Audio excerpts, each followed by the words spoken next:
Clarification ఇవ్వాలని కోరుకుంటా ఉన్నాను అధ్యక్ష. పదే పదే అధ్యక్ష కేసీఆర్ గారి ప్రభుత్వం ఉన్ననాడు మేము రుణమాఫీ చేయలేదు అని ప్రచారం చేశారు అధ్యక్ష. ఇవాళ సభ సాక్షిగా ఆనాడు కేసీఆర్ గారి ప్రభుత్వం ఉన్ననాడు ఎంత రుణమాఫీ చేస్తామనేది మీ ద్వారా యావత్ తెలంగాణ రైతాంగాన్ని కూడా చెప్పే విధంగా ప్రయత్నం చేస్తా అధ్యక్ష.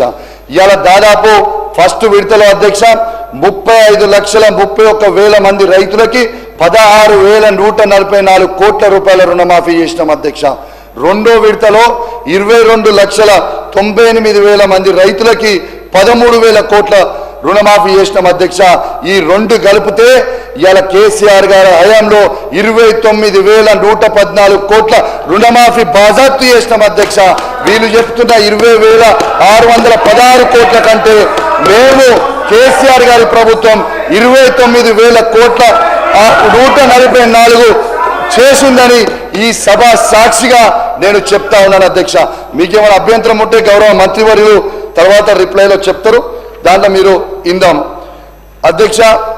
భారతదేశ చరిత్రలోనే ఒక రైతే స్వయంగా ఒక రైతే ఈ రాష్ట్రానికి ముఖ్యమంత్రి అయితే ఏ విధంగా రైతుకి లాభం అవుతుంది అనేది దీనికి ఉదాహరణనే రైతు బంధు పథకం అధ్యక్ష.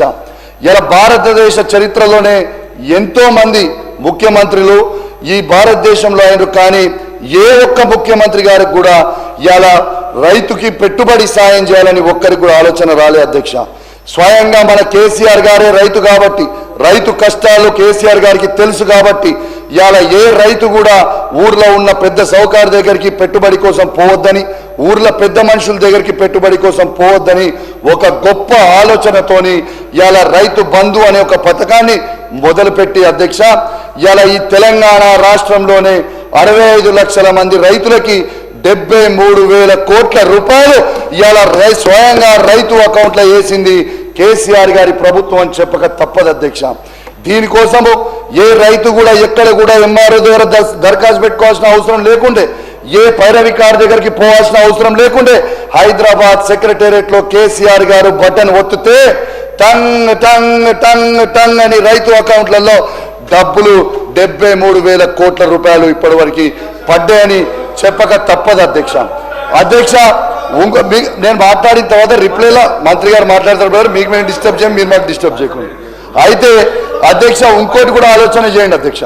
ఇవాళ కేసీఆర్ గారు ఇంత గొప్పగా వేసిన పథకాన్ని వీళ్ళు ఆనాడు పిసిసి ప్రెసిడెంట్గా ఉన్న రేవంత్ రెడ్డి గారు ఏమన్నారు అధ్యక్ష, ఇవాళ కేసీఆర్ గారు బిచ్చమేసినట్టు 10,000 రూపాయలు మాత్రమే పెట్టుబడి సాయం చేస్తుండు, రేపు ఇంద్రమ్మ రాజ్యం రాబోతా ఉంది, మేము 15,000 రూపాయలు రైతు భరోసా వేస్తామని చెప్పిండ్రు అధ్యక్ష.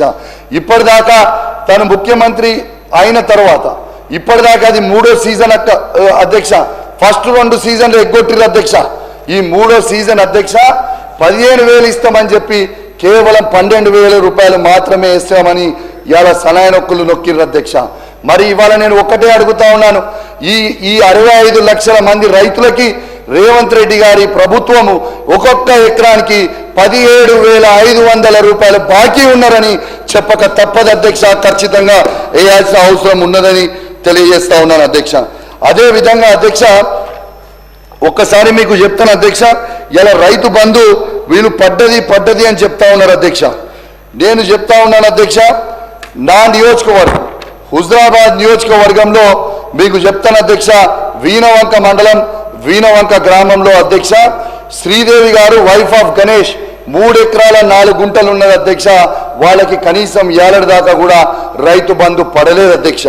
అదేవిధంగా లక్ష్మి వైఫ్ ఆఫ్ ఐలయ్య ఇలా 4 ఎకరాల 20 గుంటలు ఉన్నది అధ్యక్ష. ఏడాది వారికి కూడా ఏ స్థాన రైతు బంధు పడలేదు అధ్యక్ష.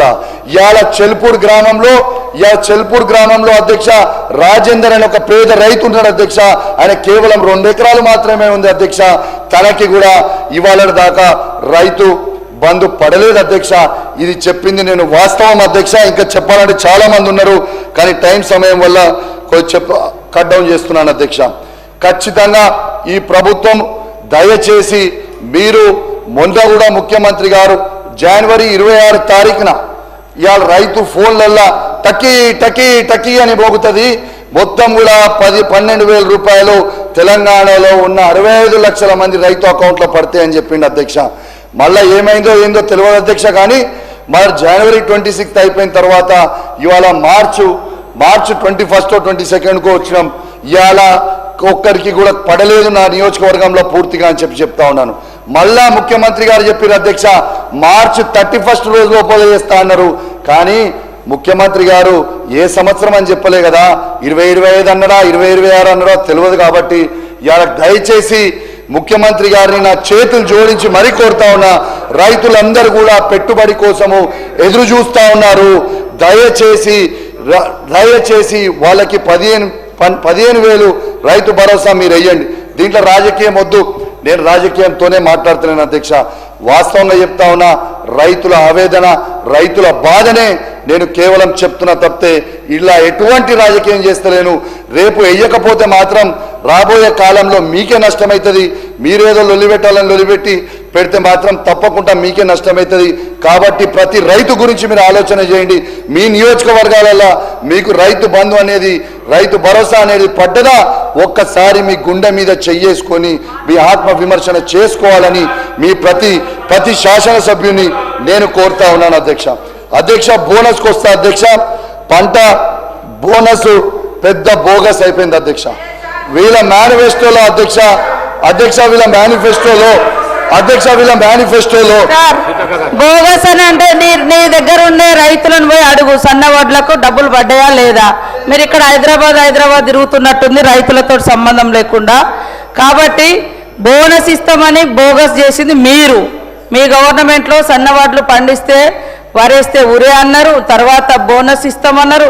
అది ఇది మేము ఇస్తా ఉన్నాం. 1,200 కోట్లు రిలీజ్ చేసినాం సార్. ఎక్కడన్నా 1-2 మిగిలొచ్చు, కానీ మ్యాక్సిమం ఇవ్వడం జరిగింది. మళ్ళొక్కసారి వెరిఫై చేసుకోవాల్సిందిగా కోరుతా ఉన్నాం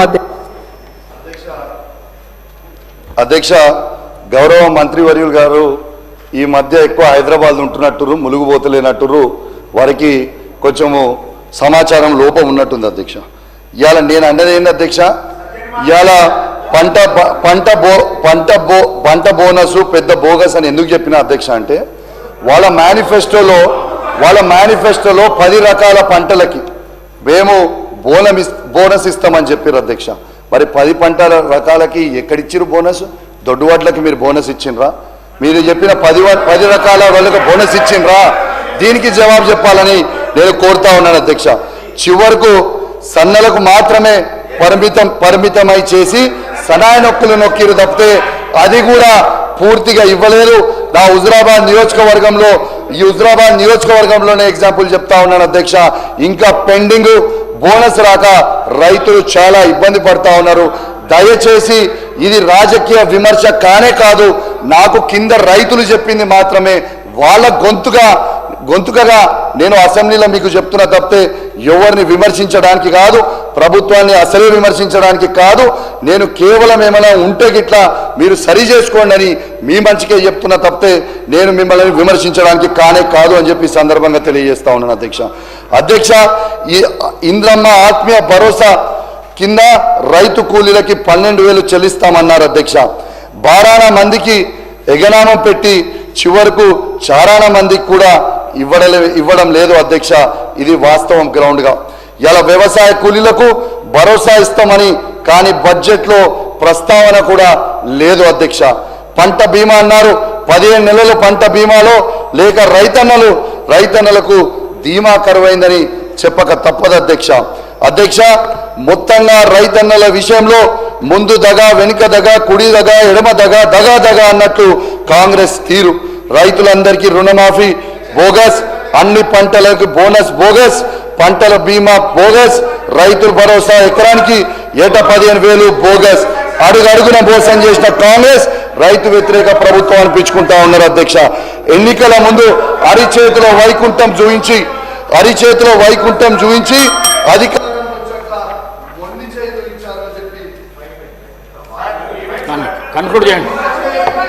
ఏమంటలేనే మీ మంచిగా చెప్తుంది కౌశిక్ రెడ్డి గారు కన్క్లూడ్ చేయండి. సార్ నాకు 3 ఉన్నాయి సార్, 10 minutes సార్, 10-15 minutes చేయండి సార్ ప్లీజ్. నాకు 3 ఉన్నాయి, కంక్లూడ్ చేస్తా సార్, మీకు మొత్తం చెప్పి చేస్తా సార్ ప్లీజ్. అధ్యక్ష, దేశానికి అన్నం పెట్టే రైతన్నకు సున్నం పెట్టిన దౌర్భాగ్యమైన చరిత్ర ఈ కాంగ్రెస్ ప్రభుత్వాన్ని, రేవంత్ రెడ్డి గారిదని చెప్పక తప్పదు అధ్యక్ష అని చెప్పి సందర్భంగా తెలియజేస్తా ఉన్నాను అధ్యక్ష. అధ్యక్ష మాట్లాడితే ఎవరు మాట్లాడినా మా ముఖ్యమంత్రి గారి పైన ఆడిపోసుకోవడం తప్ప, మా ముఖ్యమంత్రి గారి పైన ఈర్ష్య ద్వేషభావంతో మాట్లాడడం తప్ప మరొకటి కాదు అధ్యక్ష. ముఖ్యమంత్రి గారిని పట్టుకొని విమర్శించేటువంటి మాటలు సరికాదని మాట సందర్భం చెప్తూ, ఈరోజు బడ్జెట్ పద్దులో భాగంగా వారికి అవకాశం వచ్చినప్పుడు వారి సూచనలు సలహాలు ఇస్తే తీసుకొని సిద్ధంగా ఉన్నాం అధ్యక్ష. ఈరోజు సన్నపు వడ్లకు 1200 కోట్లు మేము ఇచ్చిన మాట ప్రకారం ఇచ్చిన సందర్భాన్ని కూడా వారు తప్పుపడితే ఎట్లా అధ్యక్ష? బోగస్ అనే మాట తప్పు. ఈరోజు వరేస్తే ఊరన్నది బీఆర్ఎస్ పార్టీ అధ్యక్ష, వరేస్తే ఊరన్నది బీఆర్ఎస్ పార్టీ. వ్యవసాయం దండగా అన్నటువంటి అప్పుడు తెలుగుదేశం పార్టీతో కలిసి ఉన్నటువంటి వాళ్ళ అధ్యక్ష. ఈరోజు వ్యవసాయం పండుగ అనేది కాంగ్రెస్ పార్టీ. ఈరోజు రైతులకు మేలైనటువంటి కార్యక్రమాలు ఆనాడు జయజ్ఞంతో పాటు ఈరోజు కూడా అనేక ప్రాజెక్టులు తక్కువ ఖర్చుతో ఎక్కువ ఆయకట్టుకు వచ్చేటువంటి ప్రాజెక్టులు కూడా మొదలెట్టి ముందుకు పోతున్నాం అధ్యక్ష. ధాన్యం కొనుగోలు కేంద్రాలు ప్రారంభం చేసింది కూడా కాంగ్రెస్ పార్టీ అధ్యక్ష. 20,600 పైచిలుకు కోట్లు రైతు రుణమాఫీ చేసినాం అధ్యక్ష. 25 లక్షల పైన 20 లక్షల పై కుటుంబాలకు చేసినాం. ఆ రోజు వాళ్ళు పావులా వ్యవసాయాన్ని పూర్తిగా నిర్వీర్యం చేశారు, రైతులు పూర్తిగా నిర్వీర్యం చేశారు అధ్యక్ష. ఈరోజు మా గౌరవ ముఖ్యమంత్రి రేవంత్ రెడ్డి గారి నాయకత్వంలో రైతులకు మేలు కార్యక్రమం చేసుకుంటూ పోతుంటాయి. ఈ నెల 31 రైతు భరోసా కూడా వేస్తారు. వారు ఏమంటారంటే రైతు బంధు రావడం లేదంటారు. రైతు భరోసా పేరు మార్చినాము. ఈ 31 తప్పనిసరి ఇస్తాం. వారు కూడా ఇచ్చిన హామీ కూడా తప్పటి విధంగా మాట్లాడి సరైనది. వారి విధానాలు వ్యవసాయ విధానంలో మా బడ్జెట్లో మా బట్టి గారు ప్రవేశపెట్టినటువంటి అంశంలో మాట్లాడుతూ సూచనలు సలహా ఇస్తే బాగుంటుంది అన్నటువంటిది నా యొక్క విజ్ఞప్తి అన్నమాట. సలహా చెప్తూ మాట్లాడితే ముఖ్యమంత్రి గారిని తీసుకొని రావడము ఇది సరైనది కాదు. బోగస్ అనేటువంటి మాటలు కూడా సరైనది కాదు. బోగస్ అనేది ఆ బీఆర్ఎస్ ప్రభుత్వంలోనే రైతులకు బోగస్ మాట చెప్పి ఈరోజు 10 ఏళ్ళ అధ్యక్ష ఒక విషయం చెప్పి ముగిస్తా. ఆ 10 సంవత్సరాలు వడగానుల వల్ల నష్టపోయిన రైతుకు అనా పైసలు అధ్యక్ష. అంతకుముందు కాంగ్రెస్ ప్రభుత్వం ఇచ్చేవాళ్ళం, మళ్ళీ ఇప్పుడు రేవంత్ రెడ్డి వచ్చిన ఎకరాకు 10,000 ఇస్తున్నాం అధ్యక్ష. ఈరోజు రైతుల కోసం చేసేటువంటి కార్యక్రమం మొదటి సంవత్సరంలో 60,000 పైచిలు కోట్లు రైతుల కోసం ఖర్చు చేసాం అధ్యక్ష. రైతులకు మేలైనటువంటి కార్యక్రమాల కోసం తీసుకున్నాం అధ్యక్ష. ఈరోజు ఈ ప్రభుత్వం అసలు పెటెంట్ హక్కు రైతుల పైన ఉందని కాంగ్రెస్ ప్రభుత్వానికి ఉందక్క. సీతక్క గారు చెప్పింది కూడా అదే. ఈరోజు సీతక్క గారు కూడా ప్రతినిత్యం క్షేత్రస్థాయిలో ఉన్న వాళ్ళు పట్టుకొని మీరు హైదరాబాద్ ఉంటున్నారని చెప్పండి ఎట్లా అధ్యక్ష? మేము సమావేశాలు ఉన్నప్పుడు హైదరాబాద్ ఉంటాం, ప్రతినిత్యం ప్రజల మధ్యలో ఉంటాం, ప్రజల కష్ట సుఖాలు పాలు పంచుకుంటాం, రైతుల కష్ట సుఖాలు పాలు పంచుకుంటాం. భవిష్యత్తులో కూడా రైతులు రాజు చేసే విధంగా రైతన్న బాధవారు పై చేయి ఉండాలి, చేయి చాచి ఉండకూడదని చెప్పండి ఆనాడు కాంగ్రెస్ రాజశేఖర్ గారు, ఈరోజు రేవంత్ రెడ్డి గారు కూడా అదాంట్లో భవిష్యత్తులో రైతులు రాజు చేయడంలో ఈ ప్రభుత్వం కృత్యతో ముందుకు పోతుంది అధ్యక్ష. ఎవరు ఎలాంటి అనుమానాలు పెట్టుకోవాల్సి వస్తుంది. ఈ బడ్జెట్లో కూడా మేలైనటువంటి నిధుల్ని వ్యవసాయ శాఖకు కూడా కేటాయించడం జరిగింది అధ్యక్ష. కౌశిక్ రెడ్డి గారు కన్క్లూడ్ చేయండి. అధ్యక్ష, గౌరవనీయులు పెద్దలు ఆది సీనన్న గారు నా చాలా మంచి మిత్రుడు అధ్యక్ష, చాలా పాత మిత్రుడు అధ్యక్ష. కానీ దాదాపు మా ఇద్దరు సోపతి ఆల్మోస్ట్ ఒక 15 ఏళ్ల నుంచి మా ఇద్దరు చాలా దగ్గర మిత్రులం అధ్యక్ష.